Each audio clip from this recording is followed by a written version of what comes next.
Welcome to Our Next Existence by Katie and the Chorus. I'm Katie, former technology strategist turned reluctant spiritual medium, and I channel messages from the Chorus, a group of beings just beyond our sensory perceptions who are loving, expansive, and who greatly enjoy sharing their perspective of us. Join us each week as we share and discuss their ideas about humanity's existence, purpose, and future. Concepts you can draw from to accelerate your path, expand your perceptions, and ultimately step into the flow of the universe and your life. Welcome back, everyone. This week, we're covering our third energetic tool. So far, we've talked about intuition, inspiration, and this week, the Chorus will discuss a third energetic tool that every human everywhere has access to. I'll leave it to them to introduce it, but I will say that one of the things I have enjoyed most in my conversations with the Chorus over the years is their ability to bring profound new understandings to things that I had often overlooked. And they do that no more so than in today's topic. So without further ado, I give you the masters of loving our mundane human existence. Humanity's biggest fans, the Chorus.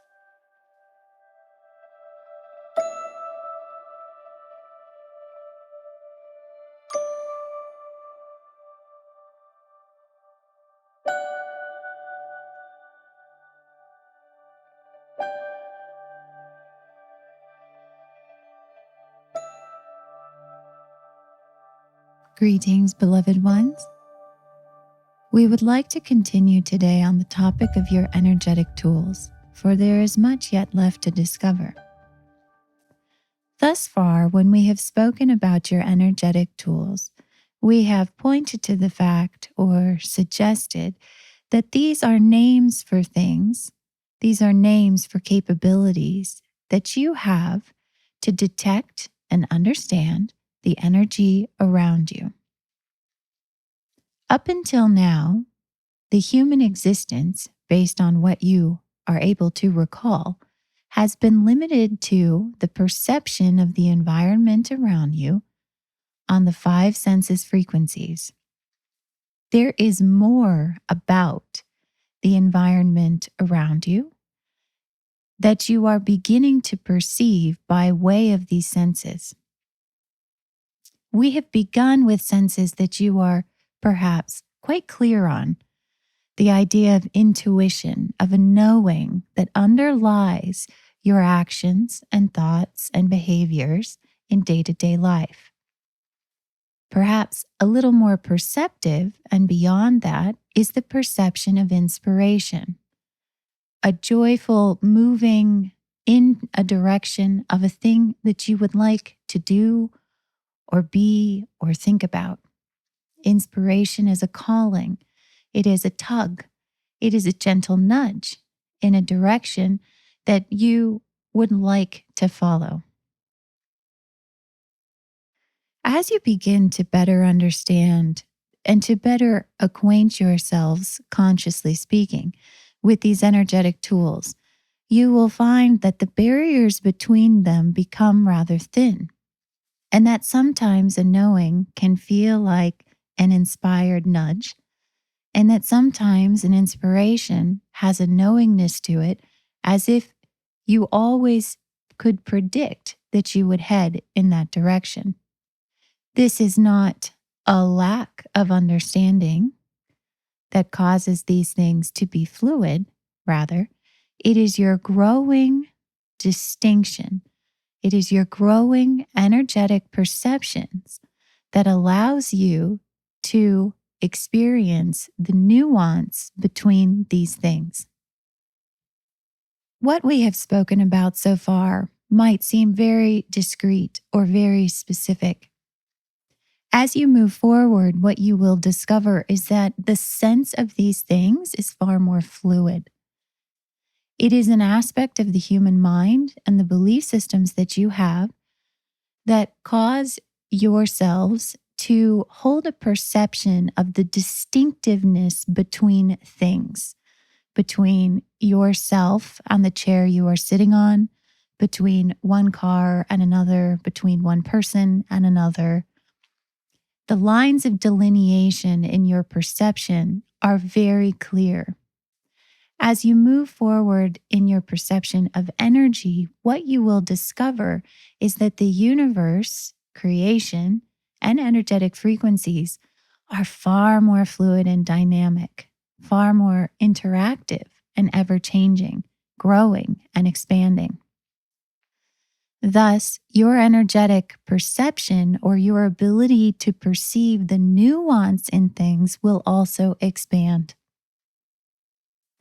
You will be able to simultaneously sense a variety of energetic frequencies at different points of expansion, you might say, in the same experience, in the same entity, in the same aspect of creation.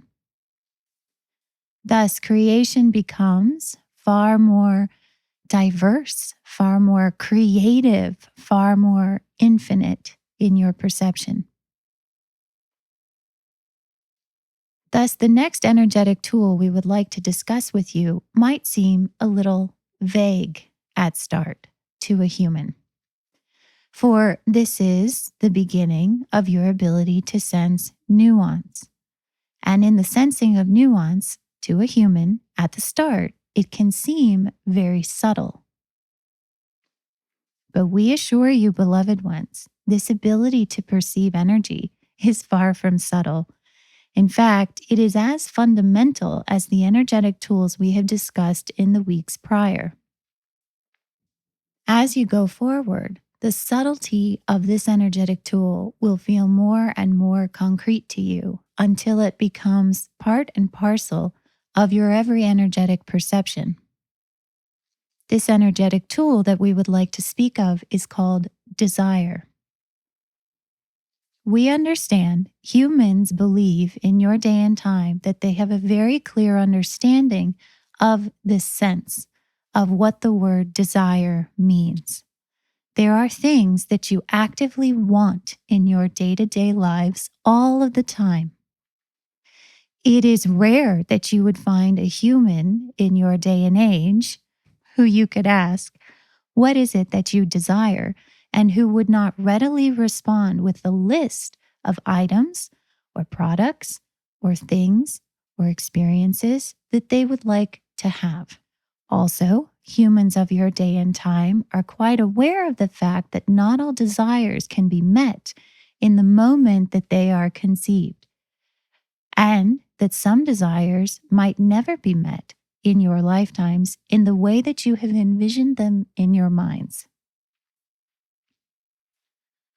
We would like to suggest a slightly different idea of the concept of the energetic ability that we call desire.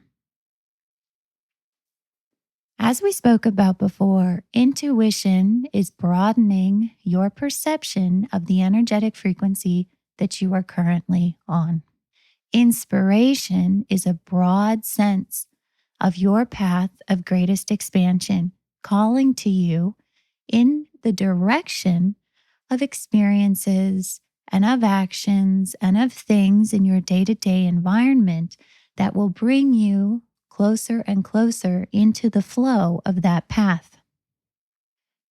Desire is a more energized version of inspiration.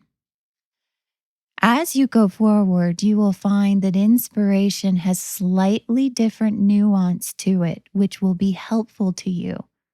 However, for now, suffice it to say that while inspiration is a subtle and soft suggestion of the direction of your path of greatest expansion, desire is a far more energized version of this path, of this sense of your own flow.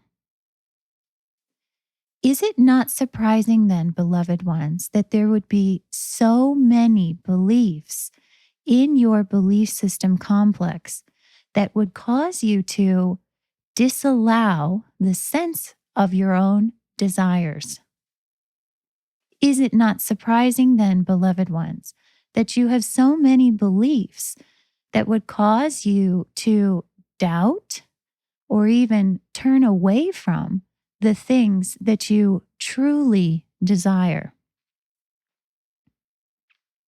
It was perfectly constructed for the purposes of your experience here, which was to experience limitation and lack, disallowance of your true and infinite natures, to have the experience of being limited. Thus, no more so could you have cut yourselves off than by disallowing, diminishing, or even extinguishing, in some cases, your sense of your own flow, of your own path of greatest expansion, which you call desire. In recent years, and in the years to follow, humans will become more and more conscious of the things that they desire.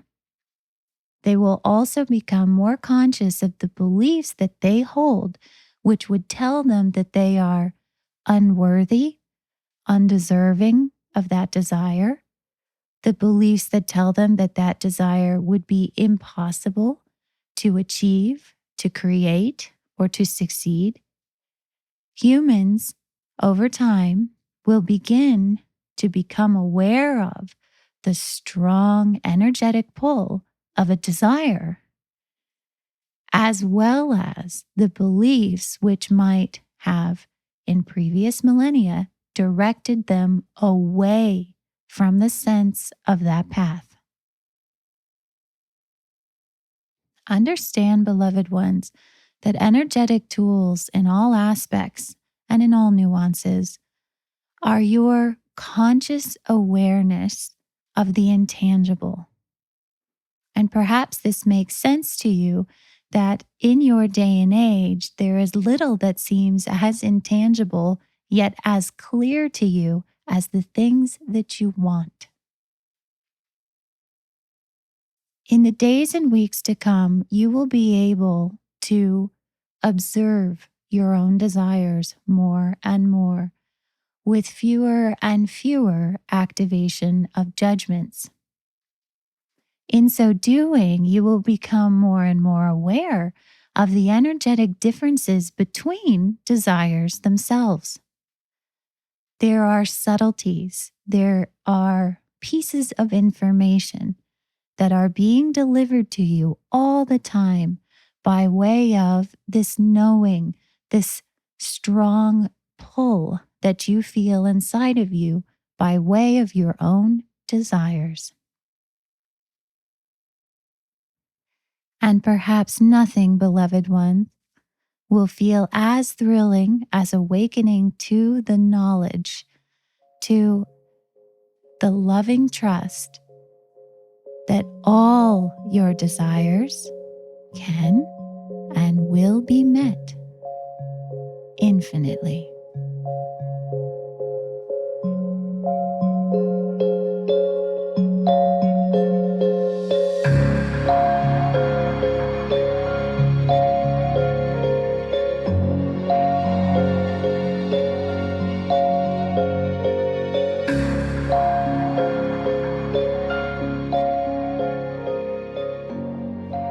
I am so pumped that the topic this week is desire. I have so many things to say about this. You guys are going to freaking love this. Okay, but first, I want to just touch base on where we came from last week, because I'm sure if you're like me at all, I guess, after you heard last week's conversation on anger, you're probably like, wow, yeah, I get it. That clicks. That helps. Something uplifting about that topic. And then you probably started to head into your week and had moments of anger or experiences of anger that caused you to be like, wait a second. How is this friction between my path of greatest expansion and my belief systems? Like, I don't get it. How's this working? Like maybe you were driving home from work and you get home and you're trying to carry all your stuff out of the car and kind of unload the car, and someone's hollering at you from inside the house, asking you a question already. And then you sort of like slam your finger in the door.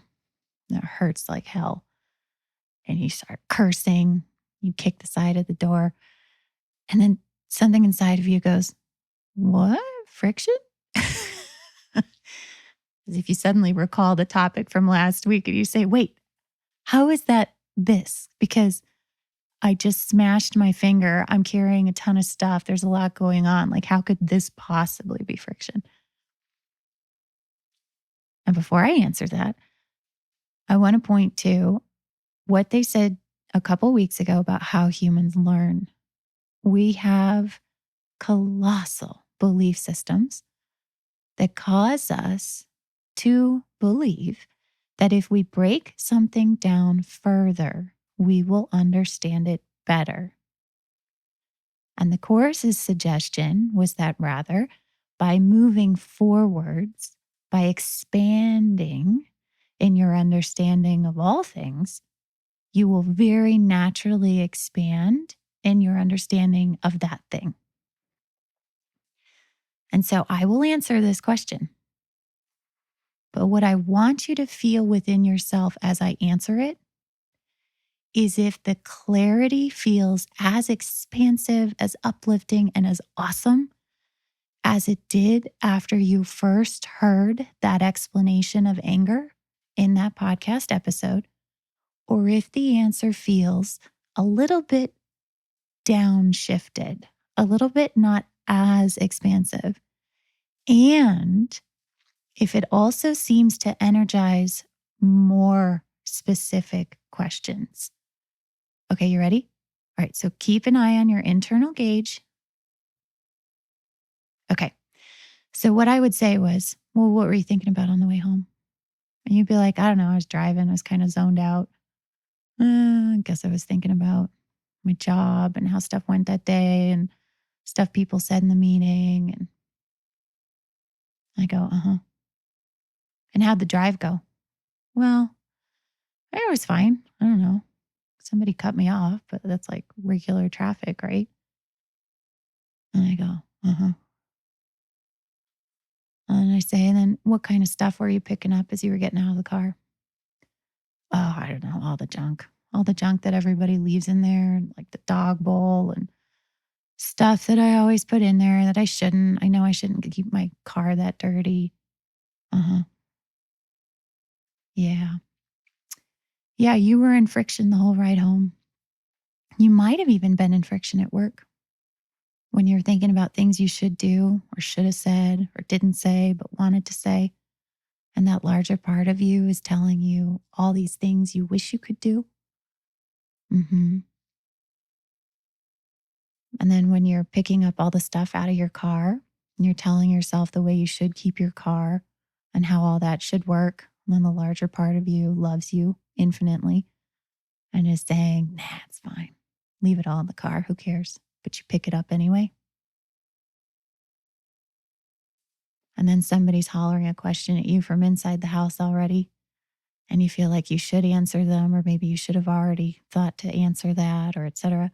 While you're carrying all these shoulds in your arms. And there's a larger part of you that wants to put all that down and not worry about answering that question. And then it manifested all the way down to the tip of your finger. And you got angry. So there was probably agitation on the drive home. There's probably agitation when that person cut you off. There's probably agitation when you picked up all the junk from inside your car and started walking in. Anger is often the first time that we notice how we feel, but there is a gradual and nuanced growth of that friction as we continue to energize it. Okay, how does it feel? Are you sort of like, huh, okay, like, yeah, I get that. And then is there another part of you that's sort of like, well, wait a second. Then am I in friction all the time? How do I know? Etc. Okay, you feel it? Now, how does that compare to how uplifted and expansive your understanding felt as we first went into that topic? Do you feel it? You feel a difference? Okay. If you don't, no big deal. But what I'm going to suggest is that we try it.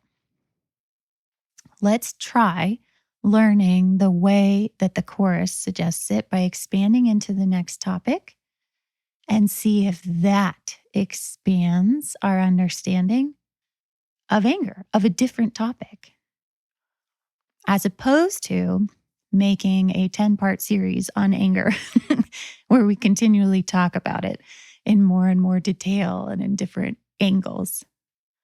Let's try it. We got nothing to lose. It's just a podcast. Okay, so here we go. Desire. This is one of the best topics for humans because right now in our day and age, we're aware of shit we want all the time. This is so easy to relate to because everybody's got desires.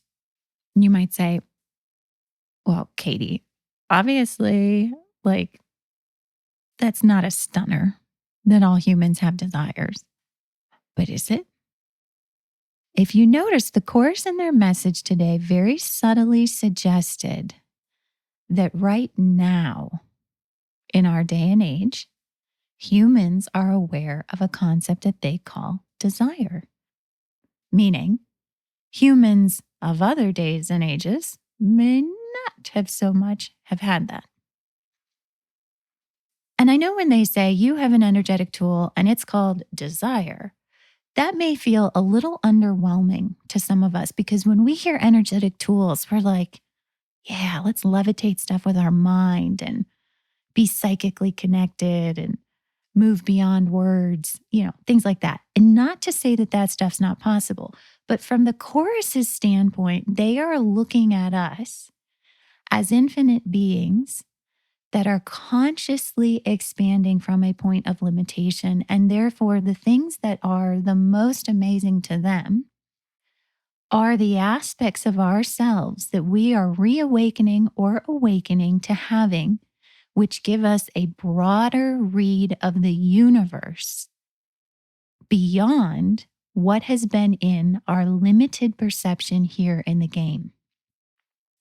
And so, though we could potentially levitate things with our mind, that's still very much five senses. That's still an object that you see on wavelengths of eyesight, moving them around in an environment that you perceive with your five senses.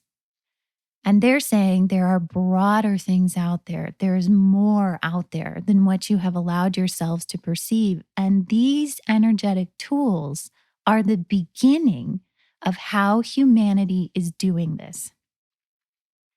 So you might say, okay, but I feel like humanity's always been aware of stuff they want. And this is where I would softly suggest what we allow ourselves to recall of humanity's history. Yes, those humans likely shared our capacity for desire, though it is most likely stronger in those of us here today. And you say, wait a second, you're telling me that somewhere in our history, humans did not have a sense of their own desires, of the stuff that they wanted? Yeah. In terms of the millennia that we have spent here, is one way of looking at it. Conscious recognition of our own desires is relatively new. And the chorus even suggested this last week with anger as well. You might look back at human history, what parts of human history we currently recall as a collective, and say, but they look like us. They got angry, they got pissed at each other, they went to war. And the chorus said last week, they said, your anger is very powerfully and very purposefully the sense of the limitations of your own belief systems in friction with your growing sense of an expansive flow. That's anger today. And so anger did not show up overnight, to be fair. It's been a growing characteristic of humanity, you might say, for some time. But also, that sense of anger, that particular sense of friction, is slightly different than wrath. Slightly different. And we will talk about that in the future. But suffice it to say that desire, a conscious understanding of desire, is new. And can't you relate to this just a little bit? Are there not times in your life when you didn't know what you wanted consciously until something happened that then made it sort of abundantly clear that what you really wanted was to not go or to break up with that person or to not break up with that person or to take that job or to not take that job, right? There was a part of you that always felt that way, but then something happens that brings it to consciousness. Early in my experiences on this spiritual path, I ran across Bashar, channeled by Darryl Anka. Bashar is a extraterrestrial being of sorts, I believe is the claim. And Darryl channels this entity. And they often talk about sort of pragmatic things, how things work here, what's going on in the galaxy, sort of stuff like that. One of the pieces of advice that Bashar gives to humans is to follow your highest excitement. Bashar talks about this in a very powerful way, even saying, I know there's going to be reasons to do this or reasons to do that, but it's really quite simple. Whatever options are on the table for you to do in that moment, pick the one that feels the most exciting.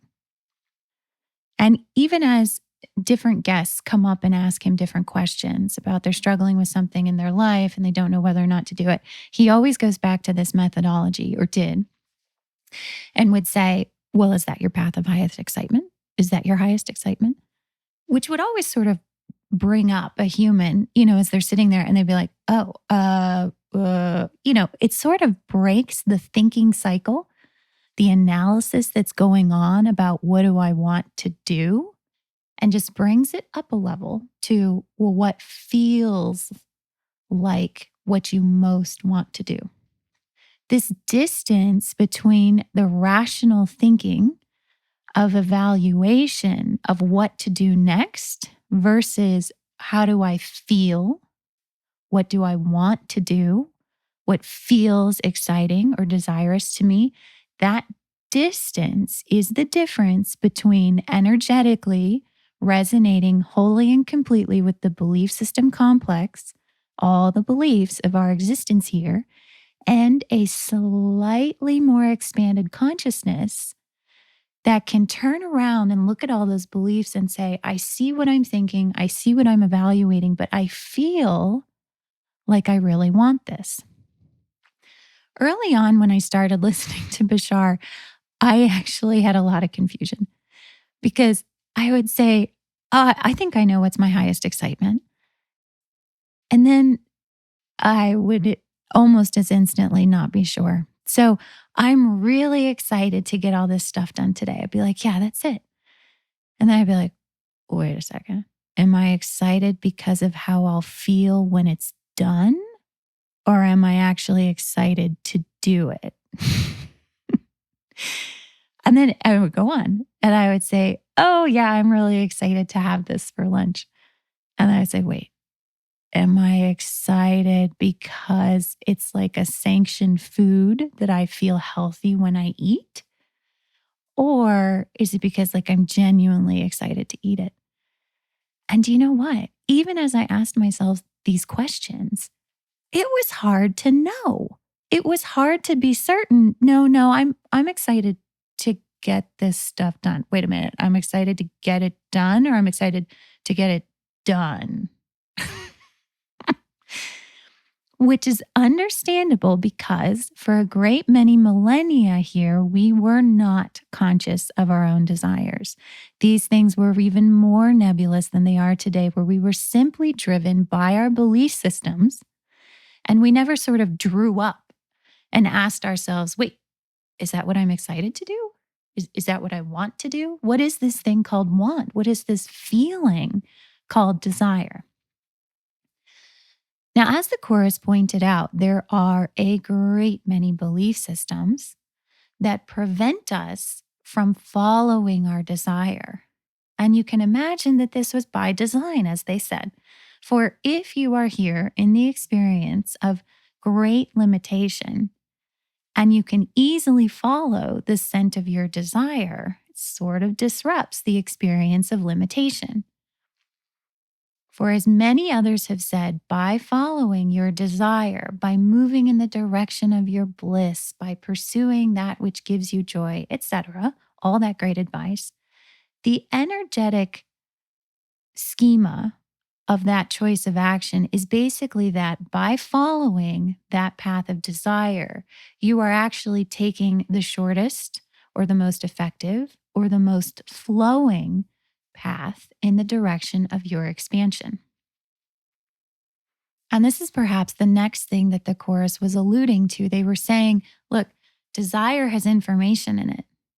And it may feel like a nuance to a human, but it is actually telling you very specific things about your path of greatest expansion.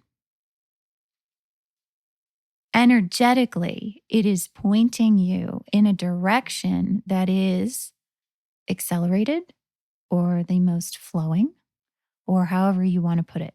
There is an energetic reason for your desire. It's not just shit you want, although it definitely manifests as that, as the idea of that. But energetically, what's happening is you are sensing very specific and nuanced things about directions, if you want to use a three-dimensional concept to understand it, directions you can take to step into your flow. This is why Bashar and others have said it doesn't really matter what it is.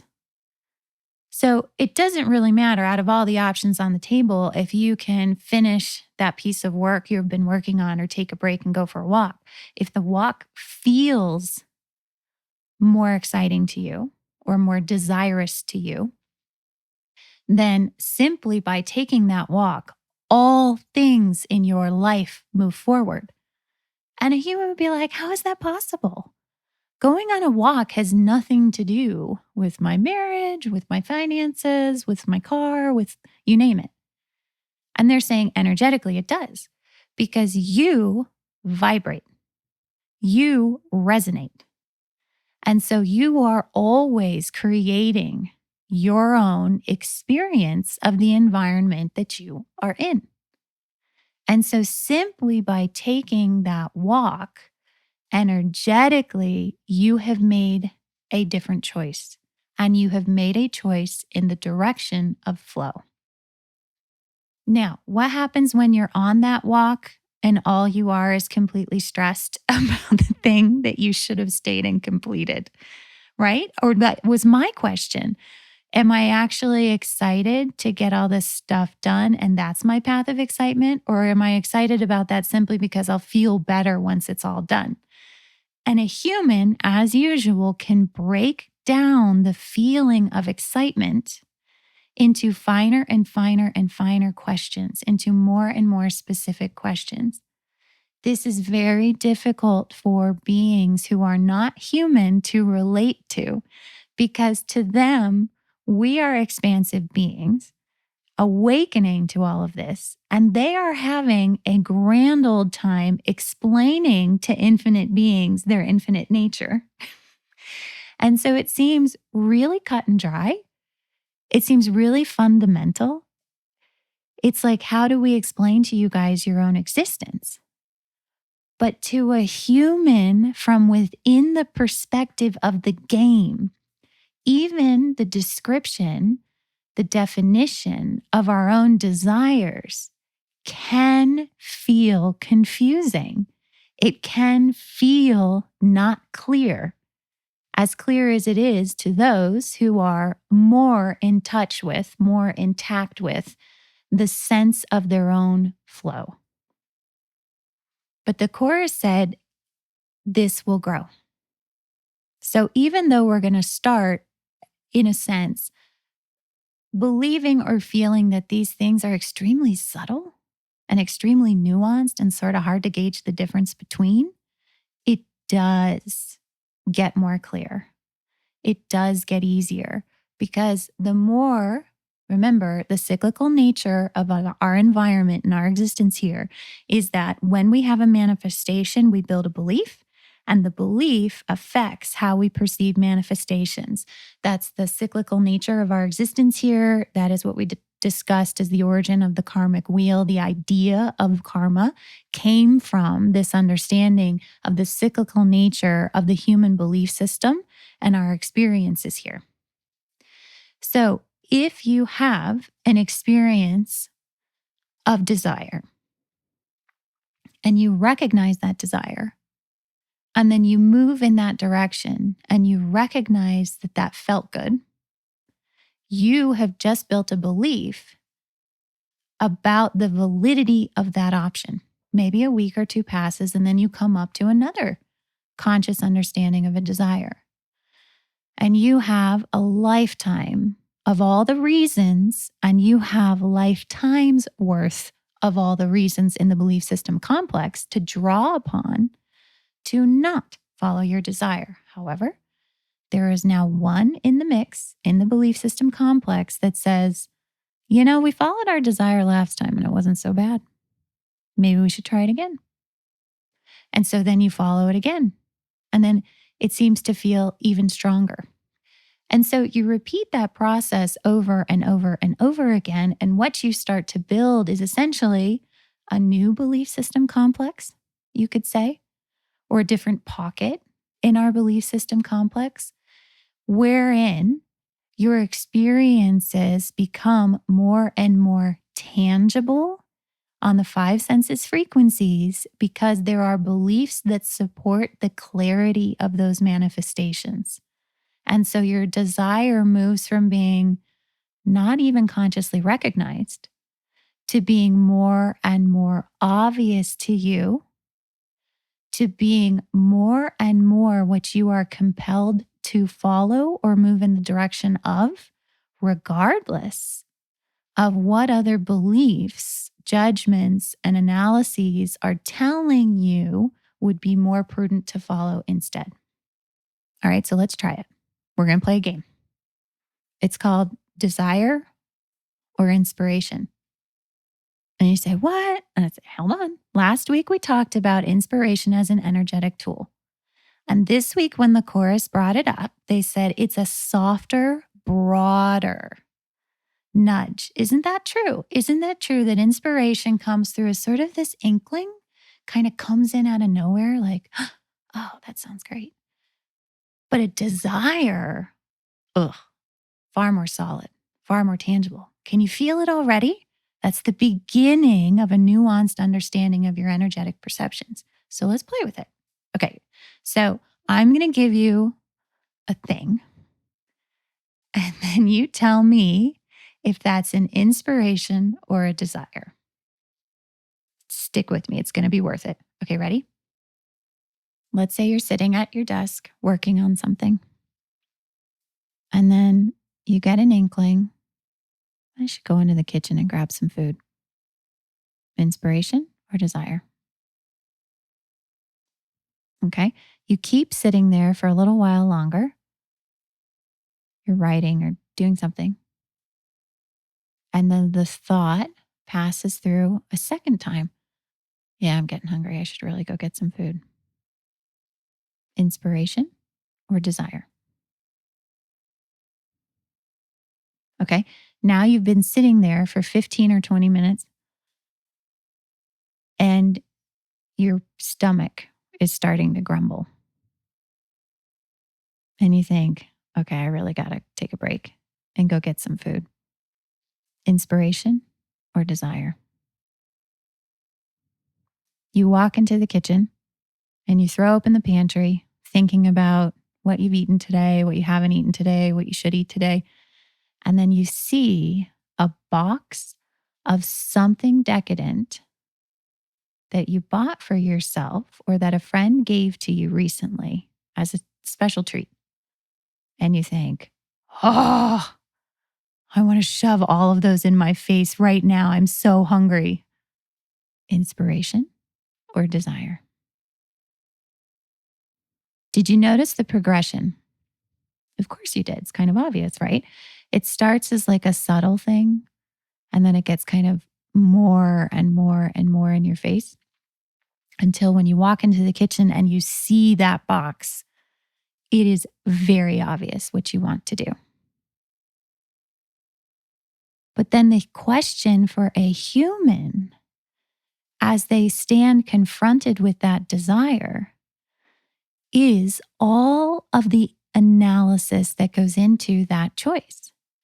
I haven't eaten any protein today. I was supposed to save those. I'm not sure I should eat them straight away. Maybe I save that for dessert.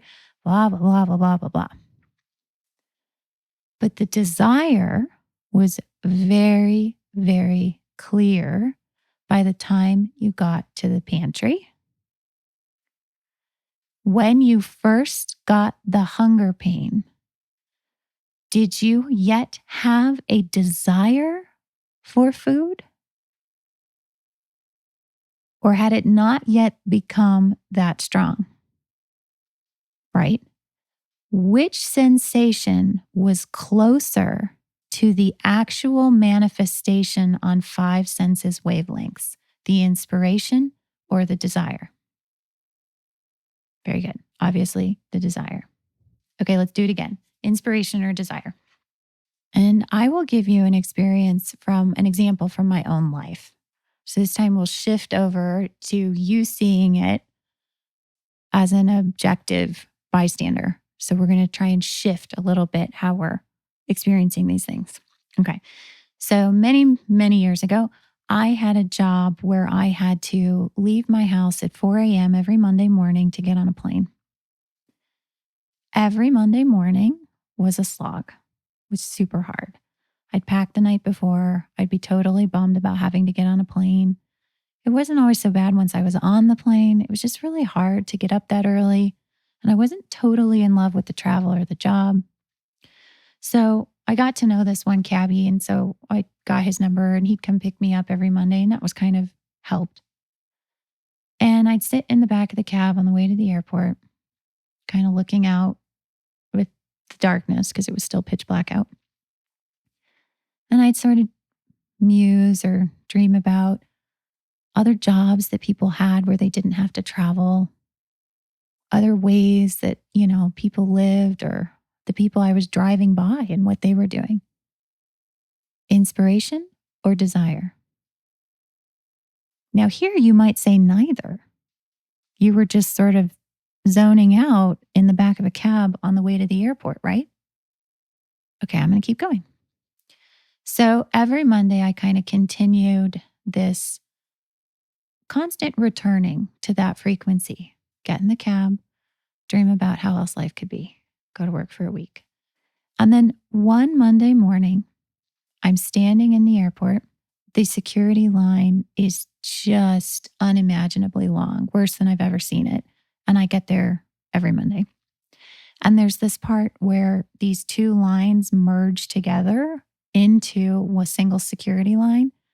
And I always sort of hated and was amused by this particular point in the security line because you could almost anticipate how all the people were going to respond. There was usually one of 3 ways. They're half asleep. They're hardly even aware that the 2 lines merge. They are acutely aware that the 2 lines merge and are kind of sort of like darting eye contact with the person who's going to be merging near them for many feet before the 2 of their positions merge. As in like, do you want to go ahead of me or am I going to go ahead of you? How much carry-on baggage does she have? Well, I have less. Maybe I go. You can see the thinking. Or the third, which is they don't make any eye contact and they sort of stiffen their body positions and kind of almost look like they're gearing up for a fight, like getting ready to just like, that's going to be my position, motherfucker.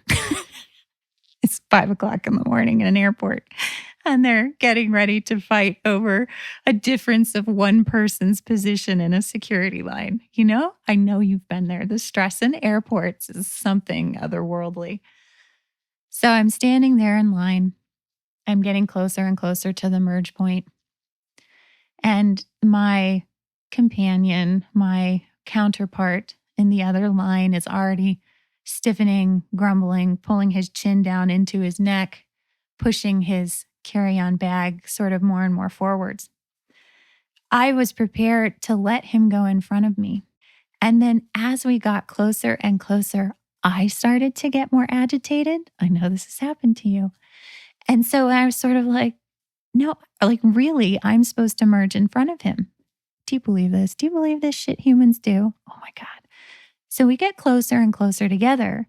And, you know, without needing to force myself in front of him or anything like that, I simply just step in front of him. Like our two lanes were merging. I was supposed to be the space in front of him based on how people had gone in front of me in line.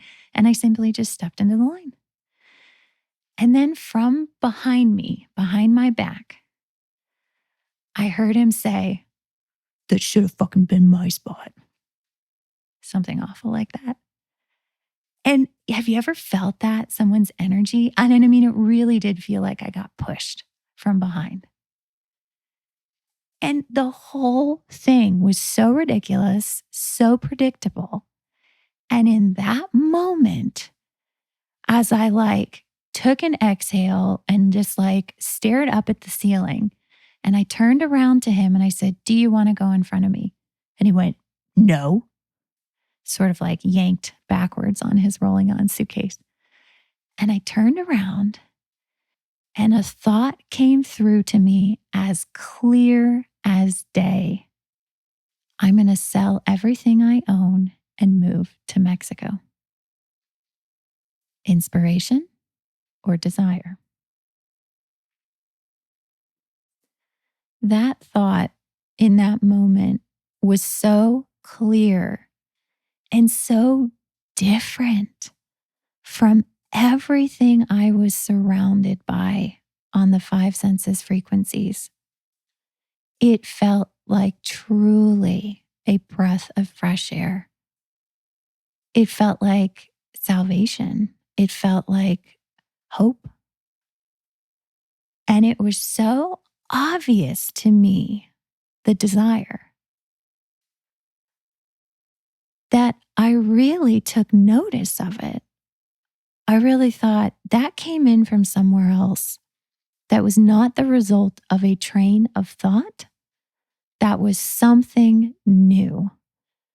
That in that strange and weird moment in the security line merge, somehow bubbled up all the way to my conscious thoughts. Now, if we rely on our human perception of what a desire is, then we would simply dismiss it, wouldn't we? It would be easy to forget. It might be easy to assess as being too difficult to do because it's just more of stuff that we want, because humans always want stuff, don't we? Our attachment to the material is as infinite as we are, or our creation of the material is. But if you look at it from an energetic standpoint, in that moment, I, for however brief it was, stepped very perfectly and very flawlessly into a very energized version of my own flow. And somehow it got through all the belief systems and judgments and rationales and possibilities and riskiness. And it came all the way through as a very specific idea to move to a very specific place.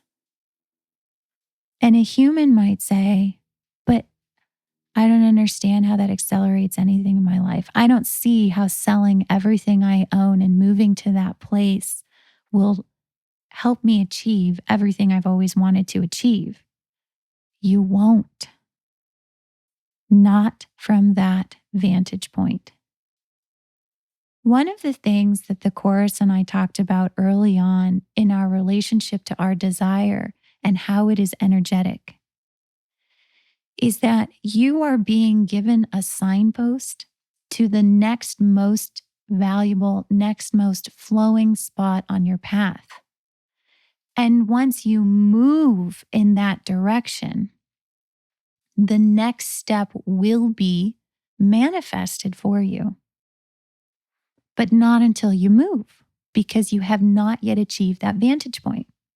They gave me the example of, let's say you're sitting in a chair in your house one day doing whatever it is, and you get an inspiration to go outside. If you continue to sit in that chair and say, what's the temperature outside? Do I have time to go for a walk? I guess I got to go get my coat. You probably won't ever move, which is the pinnacle of success for our belief systems, which we created to reinforce constantly our own experience of limitation. And they're saying from our vantage point, it's really quite simple. When you get the inspiration to get up and go outside, you simply do that. You don't need to pack for it. You don't need to make sure you have the right shoes on. You simply go. And when you get up out of the chair and open the front door and the sunlight hits your face, the next inspiration or desire will come to you. And you will say, oh, yeah, that's right. I forgot. Fill in the blank. That fill in the blank may not have anything to do with being outside. Nothing. But in that moment of flow, of just standing at your front door and letting the sunlight hit your face, that thought, that memory, was able to come to you. That next sense of desire was able to come to you. And so when Bashar and others have said, it's really simple, just follow your path of greatest excitement, just follow your bliss, just follow the desire. What they're all saying is, how do we explain to you this simple completeness of flow? How do we possibly make clear to you the fact that if you simply move in that direction, the next step will become clear to you? Because a human sitting there and being like, nah, dude, I don't know if that's what I want. I don't think I have the money to afford that. I don't think I can get the time off from work. I'm pretty sure my partner won't approve. And they're saying, just open the goddamn front door. But a human, all of us, have built an amazing belief system complex full of beliefs that keep us in the chair and prevent us from moving forward. So now let's look at desire from an energetic standpoint in this context. If inspiration is sort of the softer, broader suggestion of your flow, it's not quite always super specific, not quite as specific as a desire. Isn't it uncanny that a desire can reach us? Isn't it amazing that we have such clear, strong sensations of what we want? From an energetic standpoint, wouldn't that almost suggest that our own flow, our own infinite nature, will continue to just bang down the door? And that it took all of us energizing for all of these millennia, all of these beliefs, to hold ourselves in an artificial illusion of limitation. And that as we ever so gently soften our hold on these belief systems, our focus, our attention to these things, the flowing nature of ourselves returns to us. Or, said another way, we ever so naturally and effortlessly expand again outward into the perception of these things. All right, so we're winding down. So now let's go back to the conversation about anger at the start of the episode. You asked me about an example about when you got angry, and you wanted to understand how that was friction. Do you get angry when you feel inspired? Not often. Do you get angry when you really, really, really want something and you can't have it? Yeah. Yeah, we do, don't we? Even when we're not aware of what it is that we want. Because in that position of friction, we are being held in almost a point of balance between what we want and all the reasons why we think we can't have that or it isn't possible. And so, have you ever been in an argument with someone and that person turns to you and says, "What do you want from me?" Or quite simply, "What do you want?" And you shout back, "I don't know. I'm just a pissed off human, man." At some point in the process of the friction, the continual call of your desires will cause you to stop and ask, why am I so angry? And though a human will like to answer that question by continually digging deeper into the reasons for anger, the miracle, quite simply, is that you recognized your own anger and were brought to the question of why you are angry. And in so doing, you bring yourself to the conscious recognition, whatever winding path you take to get there, that there are things that you want.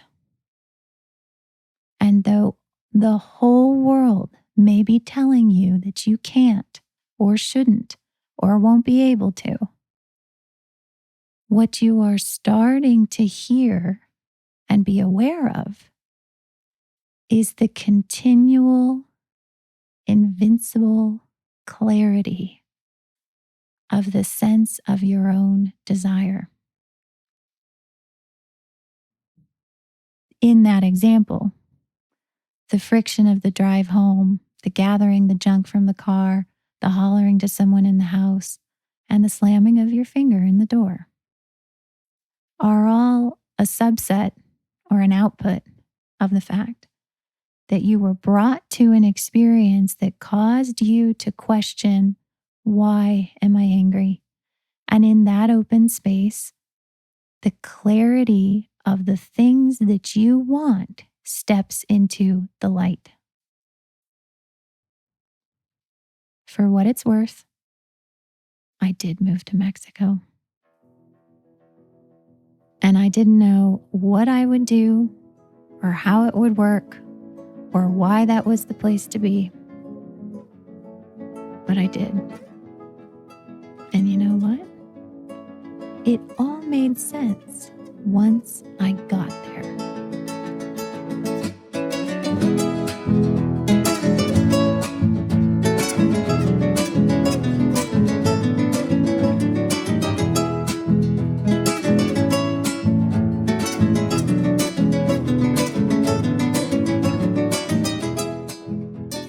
so much for listening. We hope you found these messages to be helpful. May they accelerate you on your path wherever you'd like it to go. For more information, check out our website at katieandthechorus.com. There you will find show quotes, episode transcripts, details on our book, The Book of Human Awakening, as well as our newsletter sign up. Visit katieandthechorus.com. Thanks again. See you next time.